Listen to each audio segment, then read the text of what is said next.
The iron shackles had carved deep trenches into Mary Dalton's wrists, each link of the heavy chain etched in her memory through hours of relentless agony. Blood had crusted black around the metal bands that bound her to the wagon's rear axle, but fresh crimson still wept from wounds that refused to heal. The September sun blazed mercilessly overhead as dust clouds billowed from the wagon wheels, coating her torn calico dress and searing her lungs with each labored breath. "Now move faster, schoolmarm." Jake Brennan's voice cracked like a whip from the driver's seat. "We got 20 miles before dark, and the sheriff don't appreciate delays." Mary's legs trembled with exhaustion as she fought to match the wagon's punishing pace along the pine-studded trail that wound north from Silver Spur. Every stone that caught her feet, every root that snagged her skirts, sent fresh lightning up the chain to her raw wrists. The metal links had worn grooves in the wagon's wooden tailgate from constant grinding, a steady rhythm that marked each torturous step like a death march. Behind her, the frontier town had vanished into golden haze hours ago. Ahead stretched only wilderness and whatever dark fate these men had planned. Through the shimmer of heat rising from dusty ground, she glimpsed a lone horseman on a distant ridge moving with deliberate purpose. Someone was following them, but whether friend or foe remained to be seen. Sheriff Wyatt Caldwell's cold gaze swept back from his position, alongside the lead wagon, satisfaction gleaming in his pale eyes as he watched her suffering. "Won't be long now, Miss Dalton. Border's just ahead, and then you'll learn what happens to folks who ask too many questions in my territory." 3 weeks earlier, Mary Dalton had stepped down from the eastbound stage in Silver Spur, carrying nothing but a worn carpet bag, a teaching certificate, and secrets that had driven her halfway across the continent. At 26, she possessed the quiet strength that came from surviving loss, though her green eyes still held shadows from events that had chased her from Philadelphia. The frontier town stretched before her like something from a penny, dreadful weathered buildings lining a dusty street, horses tied to hitching posts, and the constant backdrop of pine-covered mountains that promised both beauty and peril. Everything felt raw, unfinished, as if civilization was still debating whether it belonged in this harsh landscape. Miss Mary Dalton, I presume, Sheriff Wyatt Caldwell, had been waiting at the depot, his badge gleaming against a black vest stretched tight across his barrel chest. Everything about him radiated authority, the careful wax of his mustache, the ivory-handled Colts at his hips, the way other townspeople stepped aside when he approached. "Welcome to our little corner of nowhere." "Thank you, Sheriff." Mary kept her voice steady, professional. Philadelphia had taught her that showing weakness to men in power was a mistake that could cost everything. Caldwell's pale eyes lingered on her face with uncomfortable intensity. "Course, frontier towns like ours, we all depend on each other for survival. Sometimes folks see things, hear things that might interest the law. Always appreciate citizens willing to share information." The words carried an undercurrent that made Mary's skin crawl, too similar to Detective Morrison's friendly suggestions back east after she'd witnessed that warehouse meeting. The memory of Morrison's implied threats still haunted every mile of her westward journey. She touched the small tin locket at her throat, feeling the familiar weight of whatever photograph lay hidden inside. Her dying mother had pressed it into her hands 3 years ago, with whispered words about a frightened girl they'd sheltered briefly, someone running from terrible men. "I plan to focus entirely on teaching Sheriff." Something cold flickered behind Caldwell's practiced smile. Smart woman, knows when to mind her own business. Unknown to Mary, her arrival had been watched with keen interest by another newcomer to Silver Spur. Cole Taylor had been operating under the guise of a drifting ranch hand for 2 months, taking odd jobs while quietly investigating Sheriff Caldwell. The lawman's name had surfaced in Cole's desperate search for his sister Elena, who had vanished without a trace 3 years earlier. Cole's only concrete evidence was a torn piece of fabric from Elena's blue dress fabric he'd found snagged on barbed wire near their family farm, and a peculiar brass button bearing an unusual design, a coiled serpent wrapped around a 5-pointed star.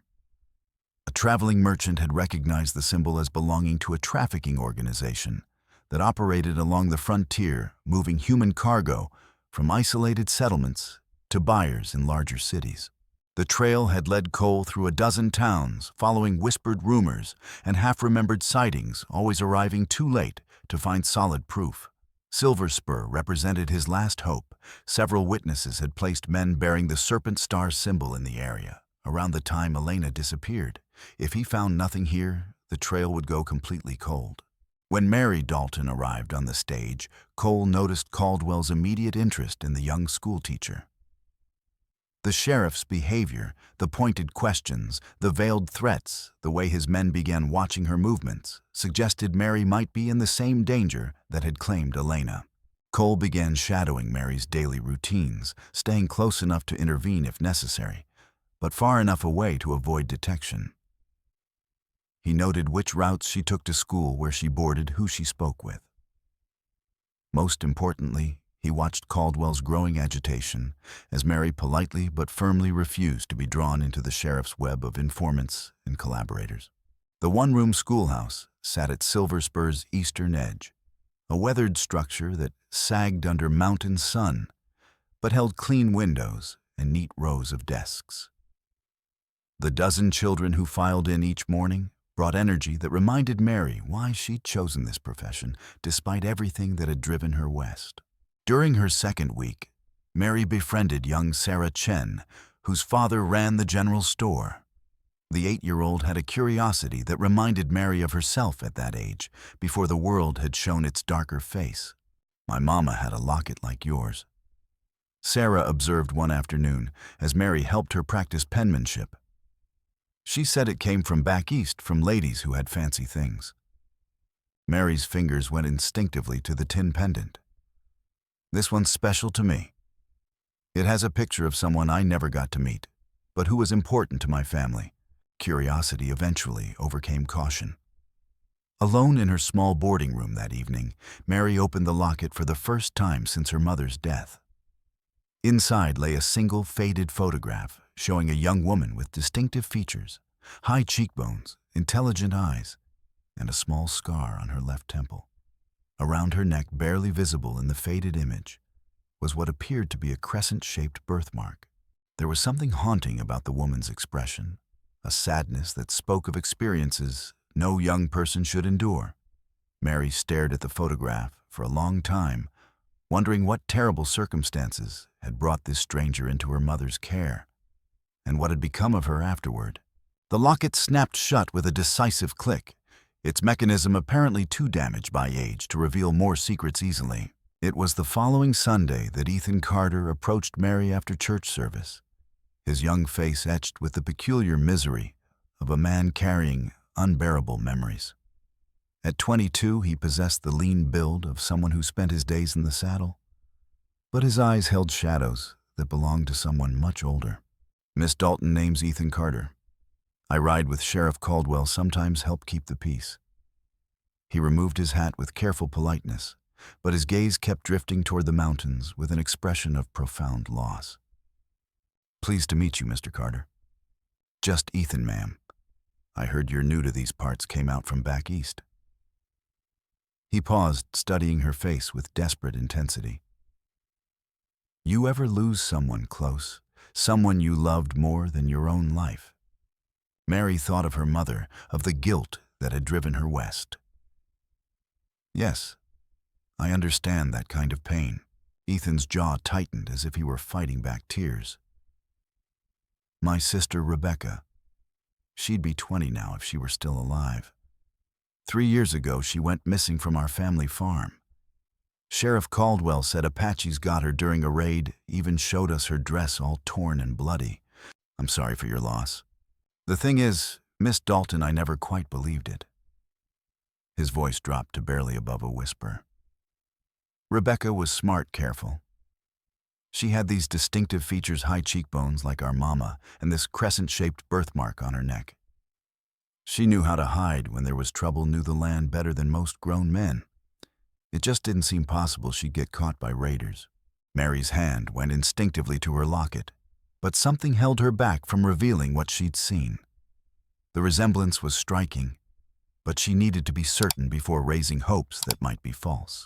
Sometimes I wonder if she made it out somehow.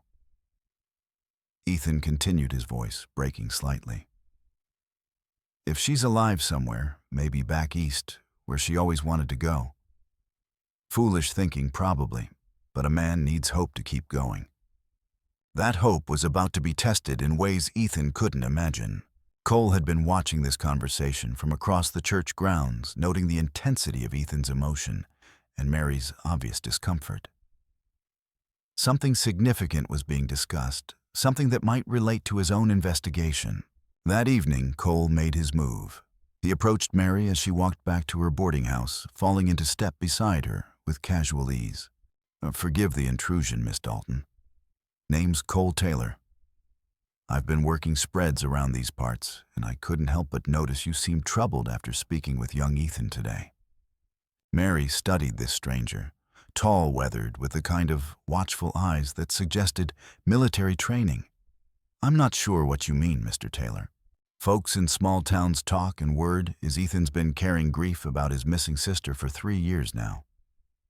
Also heard Sheriff Caldwell's been taking unusual interest in your activities since you arrived.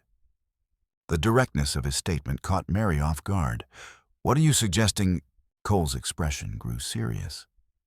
I'm suggesting that in towns like Silver Spur, young women sometimes disappear without adequate explanation. And sometimes asking too many questions about those disappearances can be dangerous for newcomers. Before Mary could respond, Cole melted back into the shadows between buildings, leaving her with more questions than answers. But his warning proved prophetic sooner than either of them expected. Deputy Lucas Morgan found Mary grading papers in the schoolhouse the following Tuesday evening, his expression carefully neutral, but his posture tense with barely concealed anxiety. Sheriff thought you might be interested in a teaching opportunity up north, he said without preamble. Better pay, newer facilities in Copper Falls. Mary set down her pencil, studying his face. Behind the neutral expression, she could see something that looked very much like guilt. That's considerate of Sheriff Caldwell. There's a trading party heading out tomorrow morning. You could ride along, see if the position suits you. Morgan's eyes wouldn't quite meet hers. Sheriff says a woman with your background might prefer a larger town. More opportunities, less scrutiny of past associations. The message was unmistakable. Caldwell knew about Philadelphia, about her reasons for running. The choice was simple: accept the transfer or face whatever consequences came with staying. Mary spent that night packing her few belongings, but she also did something else. She wrote a detailed letter describing her suspicions about Caldwell and her fears about the trading expedition. She sealed this letter and left it with Sarah Chen's mother, with instructions to give it to the territorial marshal if Mary failed to return within 2 weeks. Dawn found her at Silver Spur's northern edge, joining 5 traders and their 3 heavily loaded wagons. Jake Brennan and his younger brother Tom seemed friendly enough, along with Frank Carver and Eddie Moss. They welcomed her aboard the lead wagon with easy conversation about weather and trail conditions. Ethan Carter rode alongside as their guide, but he seemed different. Nervous, distracted, his eyes avoiding hers whenever she tried to engage him in conversation. The cheerful mask he'd worn in town had slipped, revealing something that looked dangerously like desperation. Cole Taylor watched the convoy's departure from a concealed position in the hills above town. He'd been expecting something like this. Caldwell's pattern was becoming clear. Young women who asked inconvenient questions or possessed dangerous knowledge had a habit of accepting opportunities elsewhere, only to vanish completely during the journey. Cole had spent the night preparing for pursuit. His horse was rested and provisioned, his weapons cleaned and ready. More importantly, he'd studied maps of the Northern Trail, identifying likely ambush points and potential escape routes. If his suspicions proved correct, Mary Dalton would need help before the day was over. The attack came during the convoy's second rest stop, when the sun had climbed high enough to turn the trail into a furnace. Mary had wandered a few yards from the wagons, seeking privacy, when boots crunched on gravel behind her. She spun to find Jake Brennan approaching with coiled rope, his friendly demeanor replaced by something predatory. "Time for a change of plans, schoolmarm." Mary ran, but Eddie Moss stepped out from behind a boulder, cutting off her escape.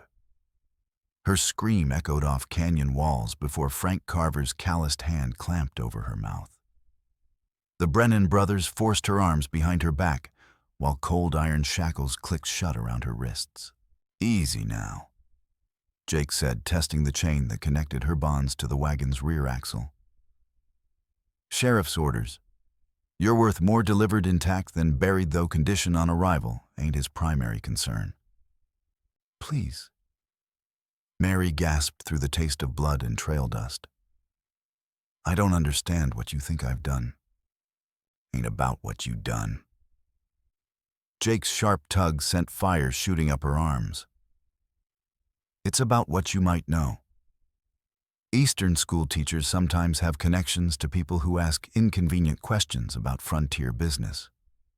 Sheriff Caldwell himself emerged from behind the lead wagon, having ridden out personally to oversee the operation.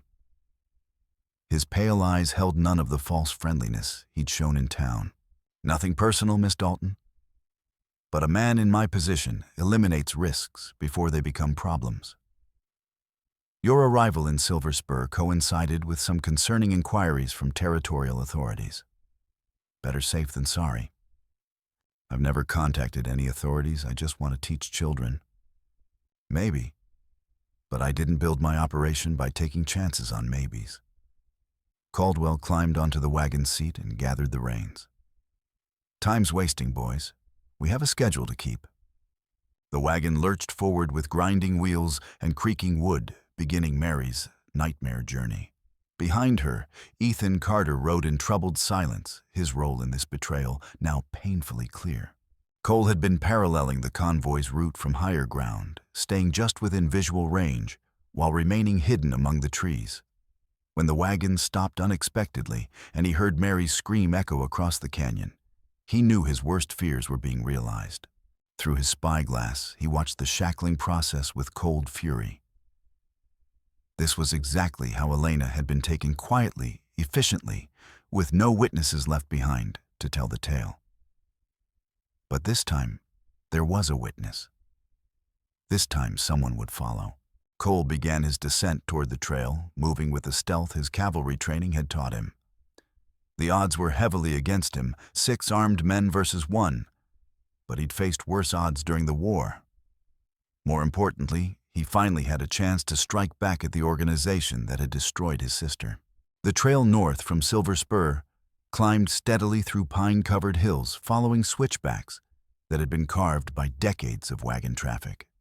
Mary learned quickly that stumbling meant being dragged, that falling meant having her arms nearly torn from their sockets as the unyielding chain snapped taut.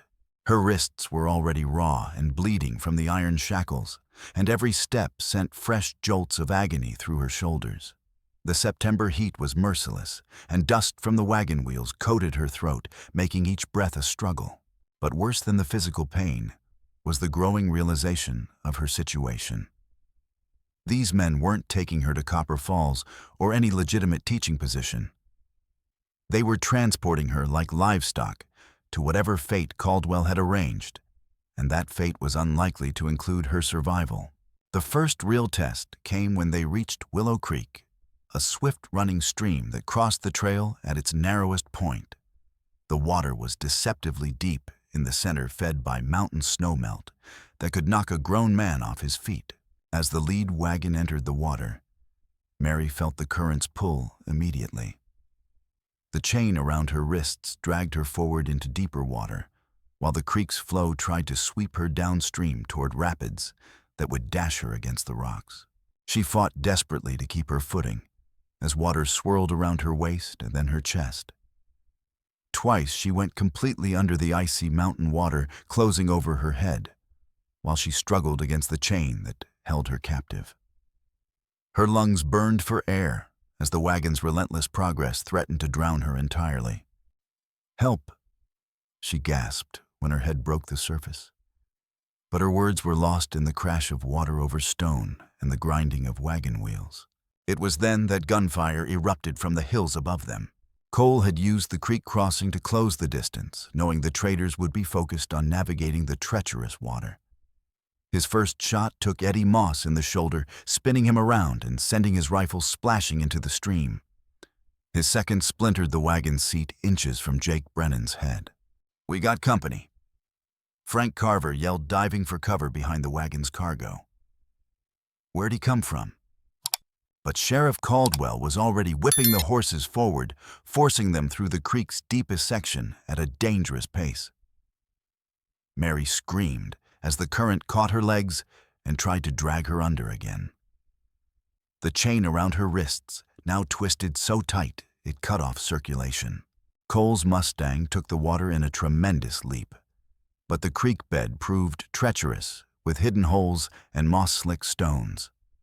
As his horse struggled against the current, return fire from the traders forced him to weave and dodge, making accurate shooting nearly impossible. A bullet from Tom Brennan's rifle grazed Cole's left shoulder, tearing through muscle and sending blood streaming down his arm. He kept his seat through sheer willpower, but the wound would affect his shooting for the rest of the pursuit. By the time Cole reached the far bank, the wagons had disappeared around a bend in the trail. But he could still hear Mary's voice echoing off the canyon walls, could still see the dust cloud marking their passage. The hunt was far from over. The trail climbed into high country, where civilization ended and wilderness began, following ancient game paths through stands of pine so thick they blocked the sun. Here, the air grew thin and cold despite the afternoon heat, and every shadow could hide an ambush. Mary's strength was fading rapidly. Her ankle had begun to swell where the chain had cut deep during the creek crossing, forcing her to hop and stumble, while fresh blood seeped through her torn dress. But she refused to give up, drawing on reserves of determination she hadn't known she possessed. Behind her, Ethan Carter rode in increasingly agitated silence. Several times she caught him staring at her with an expression that might have been sympathy or possibly guilt. There was clearly more to his involvement in this nightmare than simple obedience to Caldwell's orders. The convoy's destination became clear when they reached the entrance to Devil's Canyon, a maze of narrow passages and abandoned mine shafts that had been carved from the mountainside during the gold rush decade earlier. The mines had played out years ago, leaving behind a labyrinth of tunnels and chambers that would provide perfect cover for Caldwell's operations. "Welcome to your new home, school marm," Jake Brennan called back with cruel laughter. "Hope you ain't afraid of the dark." As they entered the canyon's mouth, Mary realized this was where her ordeal would reach its climax. The narrow passages would limit her captor's mobility, but they would also make escape nearly impossible. If Cole Taylor was still following them, he would need all his military training to navigate this deadly maze. Deep within Devil's Canyon, Sheriff Caldwell called a halt beside the entrance to the largest mine shaft. The opening yawned like a hungry mouth in the canyon wall, supported by timber beams that had begun to sag with age and neglect. "Unhitch our passenger." Caldwell ordered dismounting with the casual confidence of a man on familiar ground. Time she learned exactly what happens to troublemakers in my territory. Jake Brennan unlocked the chain, connecting Mary to the wagon, but left the shackles secured around her wrists. Even with her hands bound, she represented a potential threat that needed to be contained. Inside, Caldwell commanded, gesturing toward the mine entrance with his drawn pistol. "There are people waiting to meet you, Miss Dalton. People with very specific interests in educated Eastern women." Mary's blood turned to ice as the implications became clear. Caldwell wasn't just going to kill her, he was going to sell her to the highest bidder, just as he'd done to countless other women over the years. The mine shaft was probably filled with other victims, all awaiting transport to buyers in distant cities. As they pushed deeper into the tunnel system, Mary's mind raced through possibilities for escape or resistance. The passages were narrow and poorly lit, supported by rotting timber that creaked ominously with every footstep. If she could somehow create a distraction, perhaps cause a partial collapse. That's when she heard the first gunshot echo from somewhere behind them in the maze of tunnels. Cole had entered Devil's Canyon like a ghost, using skills learned during night raids in enemy territory. The narrow passages worked to his advantage. They limited the number of opponents who could engage him simultaneously, and his knowledge of guerrilla tactics gave him the edge he needed. His first target was Frank Carver, who had been left to guard the canyon entrance. Cole's approach was silent as death itself, and Carver never knew what hit him. One moment he was rolling a cigarette in the afternoon shade. The next, he was unconscious with Cole's knife hilt pressed against his skull. The single gunshot that had echoed through the tunnels came from Tom Brennan, who had spotted movement in the shadows and fired blindly into the darkness. The muzzle flash revealed his position to Cole, who returned fire with deadly precision. Tom's scream cut through the mine's oppressive silence before ending abruptly. "We got problems." Jake's voice bounced off tunnel walls as he realized they were under attack. "That cowboy followed us into the canyon." Caldwell's response was swift and brutal. "Scatter used the side passages. He can't be everywhere at once." Then turning to Ethan with cold fury, "Take the woman deeper. If we can't kill him, we'll use her as leverage." But Ethan Carter had reached his breaking point. For 3 years, he'd served Caldwell faithfully, believing the sheriff's lies about Rebecca's death, convincing himself that his work was necessary for maintaining order on the frontier. Now faced with evidence of Caldwell's true operations, the young man's carefully constructed worldview was crumbling. "No," Ethan said quietly, his hand moving to his gun. "I won't be part of this anymore." Caldwell's pale eyes went wide with surprise, then narrowed with calculation. "Ethan, boy, you're making a mistake. Don't throw away everything we've built together over some eastern school marm we have built. You call this building?" Ethan's voice cracked with suppressed emotion. "Taking women from their families, selling them like cattle. This isn't law enforcement, Caldwell. This is evil." Mary watched this confrontation with growing hope and terror. If Ethan turned against Caldwell, she might have a chance at escape. But if the sheriff killed his former protege, her situation would become even more desperate. "You always were too soft, boy." Caldwell snarled, raising his pistol. "Just like your sister was. She never did learn to keep her mouth shut about things that didn't concern her." The words hit Ethan like physical blows. "What did you say about Rebecca?" Mary's hand went instinctively to her locket, sudden understanding flooding through her. With trembling fingers, she worked at the damaged clasp until it clicked open, revealing the photograph inside. "Is this her?" she whispered, holding the locket so Ethan could see. "Is this Rebecca?" Ethan stared at the faded image with eyes that rapidly filled with tears. The young woman in the photograph had his sister's distinctive features, the high cheekbones, the intelligent eyes, and most unmistakably, the crescent-shaped birthmark on her neck. "And that's her," he breathed. "That's my Rebecca. Where did you get this?" "She gave it to my mother 3 years ago in Philadelphia. She was running from bad men, hurt and scared. Mama gave her food and shelter for one night, but she was gone by morning." The revelation shattered Ethan's remaining loyalty to Caldwell. For 3 years, he'd believed his sister was dead, had mourned her while serving the very man responsible for her suffering. Now faced with proof that Rebecca had survived long enough to reach safety, his grief transformed into burning rage. "You lying bastard," he snarled, drawing his Colt with lightning speed. "She was 17 years old. You told me she was killed by Apaches." Caldwell's response revealed the depth of his cruelty. Instead of denying the accusation, he smiled with cold satisfaction. "Rebecca was just as stubborn as that Taylor girl we had a few years back. Neither of them knew when to stop fighting, when to accept their situation gracefully." The casual mention of "that Taylor girl" hit Cole like a thunderbolt. He'd been moving through the mine tunnels hunting the remaining gunmen when Caldwell's words echoed off the stone walls. Elena. Caldwell was talking about Elena. You remember my sister. Cole's voice emerged from the shadows, like the whisper of death itself. All three people in the main chamber turned to see him materialize from a side passage, his rifle trained on Caldwell with rock-steady precision. Ah, Mr. Taylor, I wondered when you'd show up. Caldwell seemed genuinely pleased by this development. Yes, I remember Elena very well. Pretty little thing fought like a wildcat right up until the end.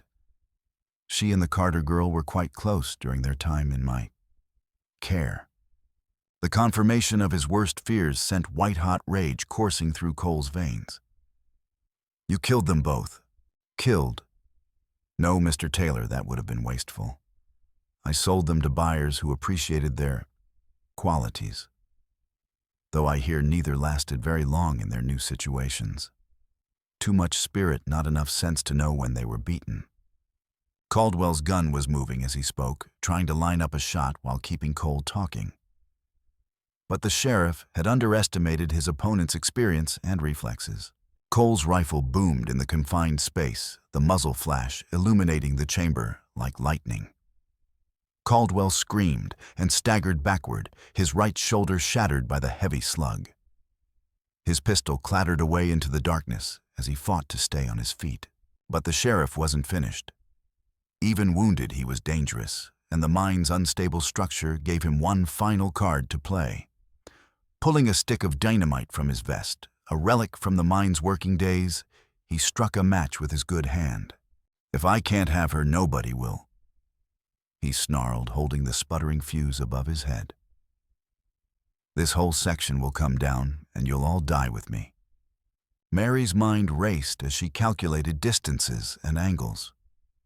The dynamite would indeed bring down a significant portion of the mine, but there was a chance if she could create the right kind of distraction.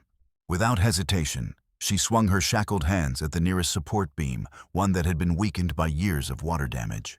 The impact sent splinters flying and caused a section of the tunnel roof to sag ominously. Not the roof, she shouted. It's going to collapse. Her warning gave Cole and Ethan the precious seconds they needed. Both men dove for cover as Caldwell realized his dynamite was no longer necessary. Mary's actions had started a chain reaction that would bring down the entire chamber. The sheriff's scream of rage turned to terror as he realized he was directly beneath the largest section of failing roof. Tons of rock and timber came crashing down, crushing him instantly and sealing that portion of the mine forever. Cole hauled Mary to her feet, using his knife to cut through the rope, binding her to the now buried wagon. The shackles would have to wait until they reached proper tools, but at least she was mobile again. Can you walk? He asked urgently as dust and debris continued to fall around them. Mary tested her weight on her injured ankle and nodded grimly. I'll have to. Ethan, his face streaked with tears, and dust helped support Mary as they navigated the treacherous passage back toward daylight. Behind them, the mine continued its death throes, sealing away Caldwell's operations forever. They emerged from Devil's Canyon just as the sun was setting behind the western peaks, painting the sky in shades of gold and crimson. Mary collapsed to her knees in the clean mountain air, finally able to breathe freely after hours of captivity and terror. Cole knelt beside her, examining her injuries with the practiced eye of someone who'd seen battlefield medicine. Your wrists need attention, and that ankle's badly swollen. But you'll live. What about the others the women Caldwell mentioned? Ethan's voice was heavy with grief and guilt. There were never any others in the mine. He was just trying to scare you. The trafficking operation moved people through quickly, never kept them in one place long enough to be found. As they made camp for the night, using supplies salvaged from the abandoned wagons, Mary finally learned the full scope of Caldwell's crimes. For nearly 5 years, the corrupt sheriff had been preying on vulnerable women throughout the territory, using his badge as cover for a sophisticated human trafficking network.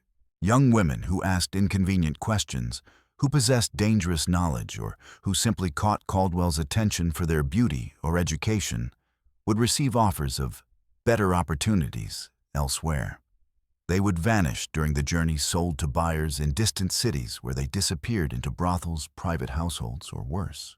Elena Taylor and Rebecca Carter had been among his earliest victims, taken during a period when Caldwell was still refining his methods. They'd been held together in a temporary facility, while arrangements were made for their transport and sale. It was there that they'd formed the bond that would ultimately lead to Rebecca's escape and Elena's tragic end. Rebecca was always the clever one, Ethan said as they sat around their small campfire. If she made it as far as Philadelphia, she probably found a way to disappear completely, start a new life where Caldwell couldn't find her. Mary touched her locket, thinking of the frightened young woman who had briefly shared her mother's care. I hope so. I hope she found peace. Cole stared into the flames, finally having answers to questions that had haunted him for 3 years. Elena died free, he said quietly. That's something. 2 months later, Mary stood in the doorway of Silver Spur's rebuilt schoolhouse, watching her students practice their letters. The territorial marshal's investigation had exposed the full extent of Caldwell's network, leading to arrests from California to Kansas. More importantly, it had brought justice for victims whose names had been forgotten by everyone, except those who loved them. The town had changed in the aftermath of the revelations. People who had lived in fear of Caldwell's authority now moved with the confidence that came from genuine law and order. New businesses were opening, families were settling in previously abandoned homesteads, and Silver Spur was becoming the kind of place where children could grow up safely. Cole appeared in the doorway, hat in hand, and something approaching peace in his weathered features. He'd accepted a position as the town's new sheriff, bringing his military experience and moral compass to a job that had been corrupted for too long. Any regrets? He asked, settling into one of the small desks. Mary considered the question seriously. The ordeal in Devil's Canyon had left physical and emotional scars that would never fully heal. But it had also revealed strengths she hadn't known she possessed, and had allowed her to play a role in bringing justice to women who had been voiceless for too long. No, she said finally. I came west running from my failure to speak up against corruption in Philadelphia. Here, I found the courage to act when it mattered most. Through the window, they could see Ethan Carter working with a crew to build new houses on the town's outskirts.